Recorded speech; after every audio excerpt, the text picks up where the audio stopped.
എബിയെ നോക്കി പുറത്തേക്ക് വന്ന ജെനിയും പാച്ചുവും അഞ്ജുവും കണ്ടത് ഗാർഡനിലിരിക്കുന്ന എബിയും അവന്റെ നെഞ്ചോട് ചേർന്നിരിക്കുന്ന കിയാരയുമാണ്. ആ കാഴ്ച അവളിൽ ഒരുപാട് സന്തോഷം ഉളവാക്കി. വൈകിട്ടോടെ അച്ചു വന്നു. കിയാരയ്ക്ക് അച്ചുവിനെ പരിചയപ്പെടുത്തി. ചുരുങ്ങിയ സമയം കൊണ്ട് തന്നെ അവൾ അവന്റെ കുഞ്ഞുപെങ്ങളായി മാറുകയായിരുന്നു. ഇതിനിടെ പാച്ചു വിളിച്ചത് പ്രകാരം ആൽബി അങ്ങോട്ട് വന്നു. പിന്നീട് അവരവിടെ ആഘോഷമാക്കി. കിയാരയ്ക്ക് ആൽബിയെ പരിചയപ്പെടാൻ ആദ്യം ഒരു ചമ്മലുണ്ടായിരുന്നു. കോളേജിലെ അധ്യാപകനല്ലേ. പക്ഷെ പരിചയപ്പെട്ട് കഴിഞ്ഞപ്പോൾ ഒറ്റ കുട്ടിയായി വളർന്ന ആൽബിക്ക് ഒരു അനിയത്തിയെ കിട്ടിയ സന്തോഷമായിരുന്നു. അവൾക്ക് 2 ചേട്ടായിമാരെ കിട്ടിയ സന്തോഷം. എബി അവന്റെ പെണ്ണാണെന്ന് പറഞ്ഞായിരുന്നു അവളെ അവർക്ക് പരിചയപ്പെടുത്തിയത്. അവരെല്ലാം അകത്ത് സംസാരിച്ചിരിക്കുമ്പോൾ അച്ചുവിന് കോൾ വന്ന് അവൻ പുറത്തേക്ക് പോയി. അവൻ പോയതിന്റെ പുറകെ എബിയും പാച്ചും ആൽബിയും കൂടെ പുറത്തേക്ക് ഇറങ്ങി. എന്താടാ എന്റെ പെണ്ണും പിള്ളേരുടെ മുഖത്തൊരു വാട്ടം, എന്തെങ്കിലും പ്രശ്നമുണ്ടോ? ഫോൺ വെച്ച് അച്ചു പാച്ചുവിനോട് എബിയോടും ചോദിച്ചു. അവള് ചില കാര്യങ്ങൾ കേട്ടപ്പോ തൊട്ട് ഇങ്ങനെയാണ്. എന്ത് കാര്യങ്ങൾ? ആൽബി സംശയത്തോടെ അവരെ നോക്കി. അച്ചുവിന്റെ മുഖത്തും ആ സംശയം ഉണ്ടായിരുന്നു. കിയാരയുടെ, നിങ്ങൾ 2 പേരോടും കൂടെ പറയാൻ വേണ്ടിയാണ് അച്ചുവേട്ടൻ വന്നപ്പോ ഇച്ചായനെ കൂടെ വിളിച്ചത്. ആ, നിങ്ങൾ കാര്യം പറ. കിയാരയുടെ എന്ത്? അച്ചു അവരോട് ചോദിച്ചു. പാച്ചു എബി ആനിയമ്മയിൽ നിന്നറിഞ്ഞ കാര്യങ്ങളെല്ലാം അച്ചുവിനോടും ആൽബിയോടും പറഞ്ഞു. എല്ലാം കേട്ട് കഴിഞ്ഞപ്പോ 2 പേരുടെ മുഖം വലിഞ്ഞു മുറുകിയിരുന്നു. കൊല്ലണ്ടേ ഒത്തോളെ അവരുടെ ആങ്ങളെ, അയാളൊരു തന്തയാണോ? ദേഷ്യത്തോടെ ആൽബി ചോദിച്ചു. അച്ചു മുഷ്ടി ചുരുട്ടി അവന്റെ ദേഷ്യം കൺട്രോൾ ചെയ്യാൻ ശ്രമിക്കുകയായിരുന്നു. എന്റെ പെണ്ണിനെ ഉപദ്രവിച്ച് അവരെ വെറുതെ വിടാൻ പാടില്ല, എബി ദേഷ്യത്തോടെ പറഞ്ഞു. എബി, ജെനിയും അഞ്ജു അറിയരുത്. നമുക്ക് തന്നെ തീരുമാനാക്കാം. അവരെ ഇതിലേക്ക് ഇറക്കണ്ട. കിയാരയ്ക്ക് വേണ്ടി അവളുടെ ആങ്ങളമാർ കളത്തിലിറങ്ങാം, അല്ലേ അച്ചു? ആൽബി അച്ചുവിനോട് ചോദിച്ചു. അതെ, ജെനി അവളുടെ വീട്ടിലാക്കാം. നാളെ കൂട്ടുകാരുടെ കൂടെ ട്രിപ്പ് പോകുവാണെന്ന് പറഞ്ഞ അവൾ ഓക്കെ ആയിക്കോളും. നാളെ തന്നെ പോവാം നമുക്ക് കിയാരയെ കൂട്ടി അവളുടെ വീട്ടിലേക്ക്. അച്ചു പറഞ്ഞപ്പോ അവരെല്ലാം സമ്മതിച്ചു. അല്ല, നിങ്ങൾ എന്ത് പറഞ്ഞിറങ്ങാം? ഞാനും ട്രിപ്പ് പോവാണെന്ന് പറഞ്ഞിറങ്ങാം, ആൽബി പറഞ്ഞു. ഞാനും അവനും കാറ്ററിങ്ങിന് പോവാണെന്ന് പറഞ്ഞോളാം. ഇടയ്ക്കിടയ്ക്ക് അങ്ങനെ പോകുന്നോണ്ട് വിശ്വസിച്ചോളും, കുഴപ്പമില്ല, എബിയും പാച്ചുവും പറഞ്ഞു. ജെനിയുടെ റാങ്കുലർ എടുക്കാം, അതിൽ പോവാം, അച്ചു അവരോട് പറഞ്ഞു.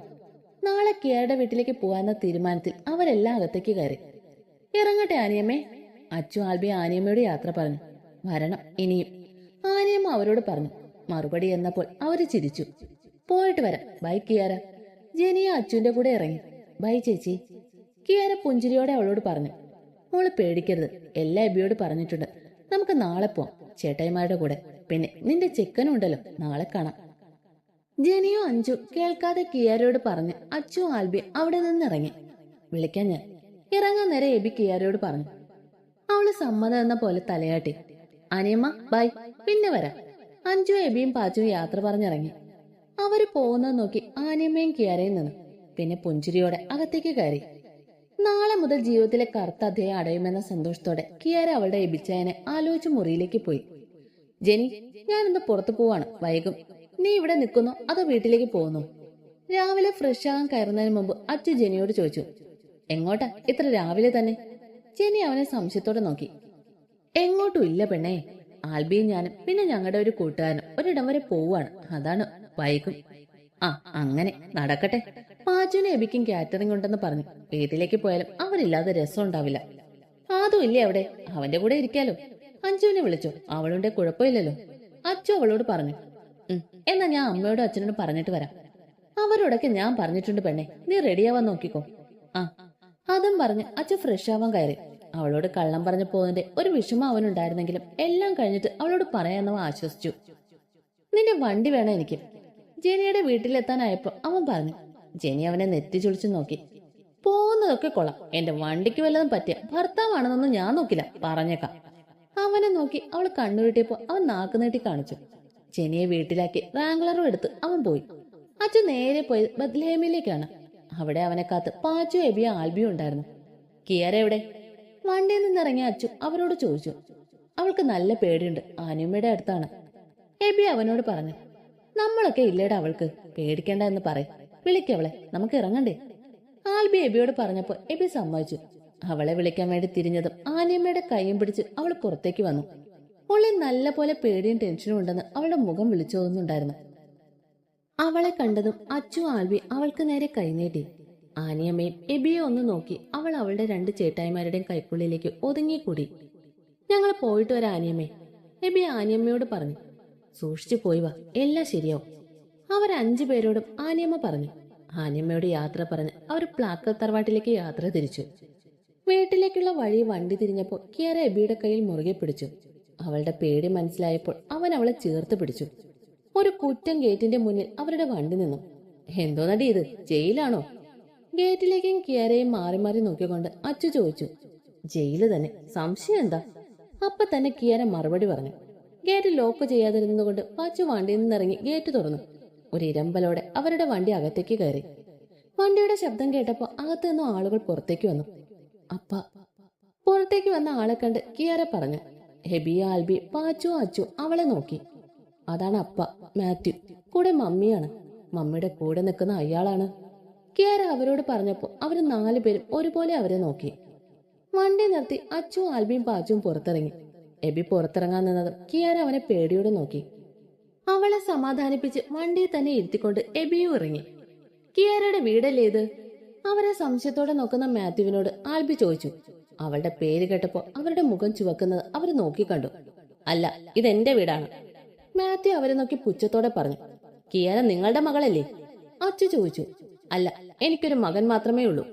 അയാൾ വീണ്ടും പുച്ഛത്തോടെ പറയുന്ന കേട്ടപ്പോ അവർക്ക് ദേഷ്യം വന്നു. വണ്ടിയിലിരുന്ന് എല്ലാം കേൾക്കുന്ന അവളുടെ കണ്ണുകൾ നിറഞ്ഞു.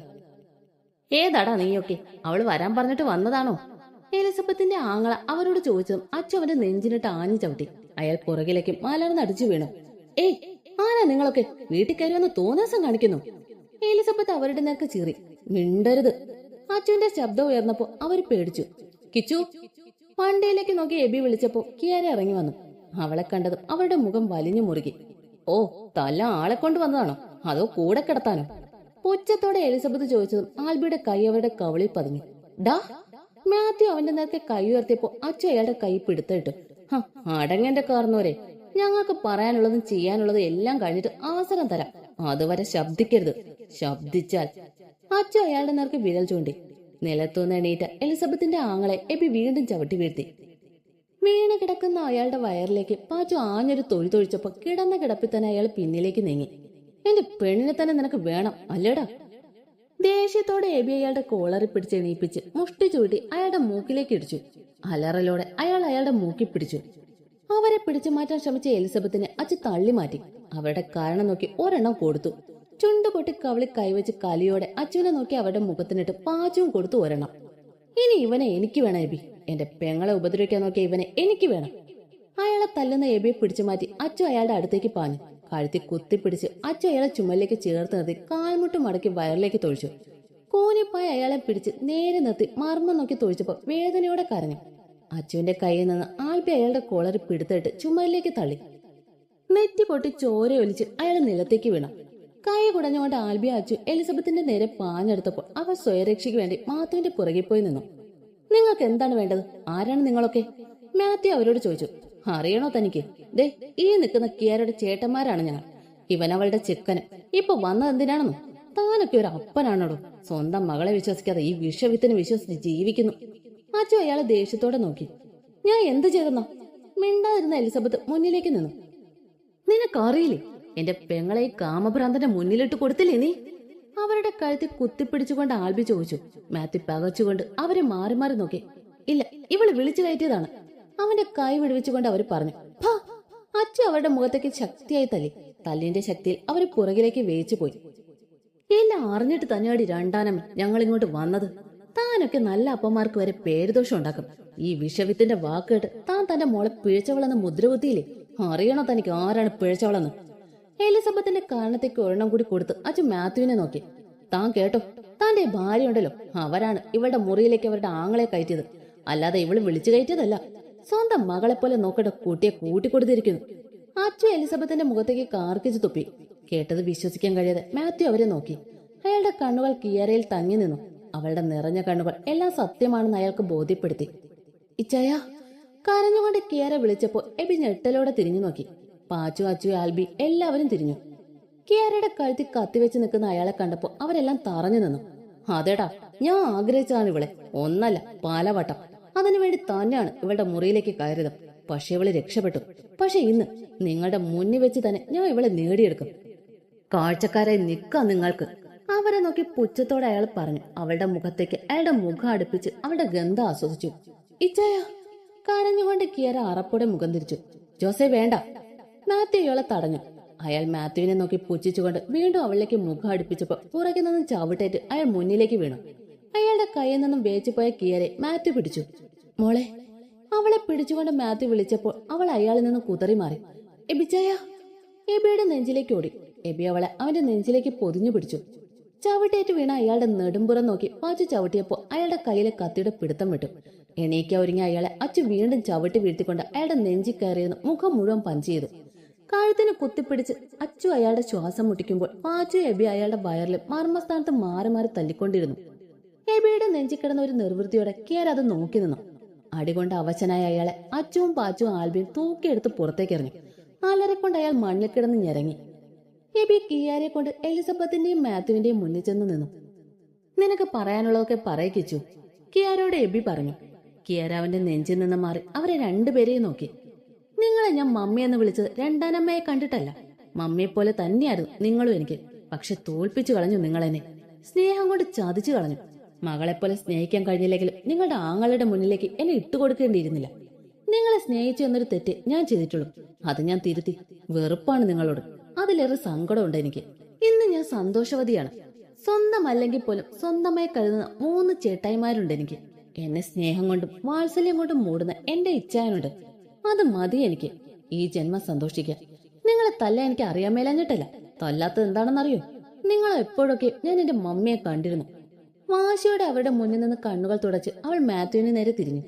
ഇനി ശല്യമായിട്ട് ഞാൻ വരില്ല. പക്ഷെ നിങ്ങളൊരു കാര്യം ഓർക്കുന്നത് നല്ലതാണ്. കൂടെയുള്ളത് വിഷമാണ്. ജോക്കുട്ടിന്റെ മനസ്സിൽ വിഷം കുത്തിവെച്ച് നിങ്ങളെ അടിച്ചിറക്കാതെ നോക്കിക്കോ. അത്രയും പറഞ്ഞ് അവൾ തിരിഞ്ഞു. മോളെ. നിറഞ്ഞ കണ്ണുകളോടെ മാത്യു അവളെ വിളിച്ചു. വേണ്ട, എല്ലാം ഇവിടെ അവസാനിപ്പിച്ചിട്ടാണ് പോകുന്നത്. മതിയായി. ഒരുപാട് അനുഭവിച്ചു. ഇനിയും വൈകി. എനിക്ക് സന്തോഷം എന്താണെന്ന് എനിക്ക് അറിയണം. ഉപദ്രവിക്കരുത്. ഇനി ഞാൻ പോവാണ്. ഇനി ഇങ്ങോട്ടില്ല. എബിയുടെ കയ്യം പിടിച്ച് അവൾ എന്നേക്കുമായി അവിടം വിട്ടിറങ്ങി. കാർന്നോരെ, തന്നെ കാലേ വാരി നിലത്തടിക്കാൻ എനിക്ക് അറിയാൻ പാടിഞ്ഞിട്ടല്ല. ദേ, ആ പോകുന്നതിന്റെ ചങ്കിന് പേരിലെങ്കിലും ഒരു അമ്മായിയപ്പം വേണം എന്നുള്ളത് കൊണ്ടാണ്. മാത്യുവിനെ നോക്കി പുച്ഛിച്ചുകൊണ്ട് പാച്ചു അവിടെ നിന്നും ഇറങ്ങി. മേലെ ഇനി നിങ്ങളുടെ നിഴൽ അവളുടെ മേൽ പതിച്ചാൽ ആ കിടക്കുന്ന ആങ്ങള ഉണ്ടല്ലോ, അയാളുടെ പോലെ ആവില്ല നിങ്ങളുടെ അവസ്ഥ. പെട്ടിയിലാവും നിങ്ങൾ കിടക്കുക. കിടത്തും ഞാൻ. പറയുന്ന കിയാരുടെ ഏട്ട അംഗത്താണ്. അവരെയും മാത്യുവിനെ ദേഷ്യത്തോടെ നോക്കി അച്ചു ഇറങ്ങി. പോകുന്ന പോക്കി ആടികൊണ്ട് അവശനായി കിടക്കുന്ന അയാളൊന്ന് ചവിട്ടാനും അച്ചു മറന്നില്ല. ഇനി ഉപദ്രവിക്കാനാണ് ഭാവെങ്കിൽ കൊന്നു തള്ളും തള്ളൻ നിങ്ങളെ. ഇനിയെങ്കിലും നന്നാവും നോക്കും. ഓരോ ജന്മങ്ങൾ. ആൽബി അവിടെ നിന്ന് ഇറങ്ങി. ഒരു ഇരമ്പലോടെ അവരുടെ വണ്ടി ഗേറ്റ് കടന്ന് പോയപ്പോൾ മാത്യു എല്ലാം നഷ്ടപ്പെട്ടവനെ പോലെ അവിടെ ഇരുന്നു. എലിസബത്ത് അവരുടെ ആങ്ങളയ്ക്ക് വേണ്ടി കരഞ്ഞുകൊണ്ടിരുന്നു. കൂട്ടത്തിൽ കേറെ കുറ്റപ്പെടുത്തുന്നുമുണ്ട്. ചില ജന്മങ്ങൾ അങ്ങനെയാണ്. എത്ര കിട്ടിയാലും പഠിക്കില്ല. അവർക്കുള്ളത് ദൈവം കൊടുത്തോളും. കിയാര എബിയുടെ നെഞ്ചിൽ നിന്ന് തല ഉയർത്തിയില്ല. അവളുടെ അവസ്ഥ മനസ്സിലായത് കൊണ്ട് തന്നെ ആരും അവളെ ശല്യപ്പെടുത്തിയില്ല. എബി അവളെ അവന്റെ നെഞ്ചിലേക്ക് കൂടുതൽ ചേർത്ത് പിടിച്ചു. ഒരിക്കലും അടർത്തി മാറ്റില്ല എന്ന് ഉറപ്പു കൊടുക്കും പോലെ. മനസ്സിലെ കരട് മാറിയപ്പോ കിയാര ഒത്തിരി സന്തോഷത്തിലായിരുന്നു. അതുകൊണ്ട് തന്നെ എബിയോടുള്ള അവളുടെ പ്രണയം നാൾക്ക് നാൾ കൂടിക്കൊണ്ടിരുന്നു. അച്ചുവും ജനയും പ്രണയിച്ചുകൊണ്ടേയിരിക്കുന്നു. പകൽ എത്ര തിരക്ക് പിടിച്ചതാണെങ്കിൽ രാത്രി അവർക്ക് സ്വന്തമായിരുന്നു. പതിവ് പോലെ അവരെല്ലാം കോളേജിലെ അവരുടെ ഏറ്റവും പ്രിയപ്പെട്ട ക്യാൻറ്റീനിൽ ഒത്തുകൂടി. പാച്ചു, എന്താ നിന്റെ ഉദ്ദേശം? ചായ കുടിക്കുന്നതിനിടെ ജെനി പാച്ചുവിനോട് ചോദിച്ചു. എനിക്കെന്തുദ്ദേശം? പാച്ചു മനസ്സിലാവാതെ അവളെ നോക്കി. എബിയും അഞ്ചും എല്ലാം സംശയത്തോടെ അവളെ നോക്കിയിരുന്നു. നിനക്ക് മനസ്സിലായില്ലേ നീ എന്തിനാ ദിവ്യ ഇങ്ങനെ കളിപ്പിക്കുന്നതെന്ന്? നിന്നോട് ഞാൻ പറഞ്ഞല്ലേ കൂടുതൽ അവളെ കളിപ്പിക്കരുതെന്ന്. അത് ചുമ്മാ. അവൾ ഇഷ്ടമാണെന്ന് പറഞ്ഞതിന് പുറകെ തന്നെ ഞാൻ സമ്മതിച്ചു കൊടുക്കാൻ പറ്റും. ഞാൻ കുറച്ച് വെയിറ്റ് ഇട്ടോടേ. ഇളിച്ചുകൊണ്ട് പാച്ചു പറഞ്ഞപ്പോ ജെനി അവനെ നന്നായൊന്ന് നോക്കി. നീ വെയിറ്റ് ഇട്ട് നടന്നു. അപ്പോഴേക്കും അവളെ വേറെ നല്ല ആമ്പിളേര് നോക്കും. പിന്നെ മാനസമേനെ പാടാൻ നിനക്ക്. ജെനി അവനെ നോക്കി ചുണ്ടുകൊട്ടി. പൊടി, അങ്ങനെയൊന്നും ഉണ്ടാവില്ല. പാച്ചു അവളോട് പറഞ്ഞ് അവന്റെ ചായയിൽ കോൺസെൻട്രേറ്റ് ചെയ്തു. കേറെ കണ്ടില്ലല്ലോ എബി. ചുറ്റും നോക്കിക്കൊണ്ട് അഞ്ച് എബിയോട് ചോദിച്ചു. അവൾക്ക് എന്തോ അസൈൻമെന്റ് സബ്മിറ്റ് ചെയ്യാൻ ഉണ്ടെന്ന് പറഞ്ഞു. ഉച്ചയ്ക്ക് വരാന്ന് പറഞ്ഞിട്ടുണ്ട്. ഫോണിൽ നോക്കിക്കൊണ്ട് എബി മറുപടി പറഞ്ഞു. ചായ കുടിക്കാൻ കഴിഞ്ഞപ്പോ അവരെല്ലാം ക്യാൻറ്റീനിൽ നിന്ന് ഇറങ്ങി. അപ്പോഴാണ് മരച്ചോട്ടി ദിവ്യയുടെ മുന്നിൽ പൂവുമായി നിൽക്കുന്ന ഒരുത്തനെ അഞ്ചു കണ്ടത്. കാത്തു സൂക്ഷിച്ചൊരു കസ്തൂരി മാമ്പഴം കാക്ക കൊത്തി പോകും. അയ്യോ കാക്കച്ചി കൊത്തി പോകും. നോക്കി വെച്ചൊരു കരകരപ്പഴം നോട്ടം തെറ്റിയാൽ പോകും. നിന്റെ നോട്ടം തെറ്റിയാൽ പോകും. പെട്ടെന്ന് അഞ്ജുവിന്റെ പാട്ട് കേട്ടപ്പോ 3 പേരും ഒരുപോലെ അവളെ നോക്കി. എന്തോ നടി കാറി പൊളിക്കുന്നേ. അവളുടെ പാട്ട് കേട്ട ജെനി അവളോട് ചോദിച്ചു. അതൊക്കെ ഉണ്ട് മോളെ. അഞ്ജു അവളെ നോക്കി കണ്ണിറുക്കി. കാര്യം ചോദിക്കുമ്പോ കണ്ണിറുക്കി കാണിക്കുന്നു. പറയടി പുല്ലേ. നീ ഇങ്ങനെ തിളയ്ക്കാതെ. പറയുവല്ല, കാണിച്ചു തരാം. നിനക്കല്ല, പാച്ചുവിന്. എനിക്കോ? പാച്ചു അവളെ നോക്കി. നീ നേരെ കാണുന്ന മരച്ചോട്ടിലേക്ക് നോക്കിക്കേ, നല്ലൊരു കാഴ്ച കാണാം. അഞ്ജു പറഞ്ഞു കേട്ടപ്പോ 3 പേരും അവള് പറഞ്ഞ ഭാഗത്തേക്ക് നോക്കി. ദിവ്യല്ലേ അത്? പ്രൊപ്പോസൽ സീനാണല്ലോ മോനെ പാച്ചാ. അവന്റെ തോളിലൂടെ കൈയിട്ട് എബി പറഞ്ഞു. പാച്ചു ആകെ ചുവന്ന് തുടുത്തു നിൽക്കുന്നുണ്ട്. എബിയുടെ കൈ മാറ്റി പാച്ചു ജെനിയുടെ മുന്നിൽ നിന്നു. എന്താണ്? പുരകം പൊക്കിക്കൊണ്ട് ജെനി അവളോട് ചോദിച്ചു. നിന്റെ നാക്ക് കരിനാക്കാണോ തെണ്ടി? കാണിച്ചു കൊടുക്കാം അവനെ. ജെനിയെ നോക്കി പേടിപ്പിച്ച് ചവിട്ടിത്തുള്ളി അവൻ അവരുടെ അടുത്തേക്ക് പോയി. എടി വാടി. അവൻ ആ കൊച്ചിനെ വലിച്ചു കീറി. ജെനിയുടെ കൈ പിടിച്ച് വലിച്ചുകൊണ്ട് അഞ്ജു എബി പാച്ചുവിനെ പുറകെ വെച്ച് പിടിച്ചു.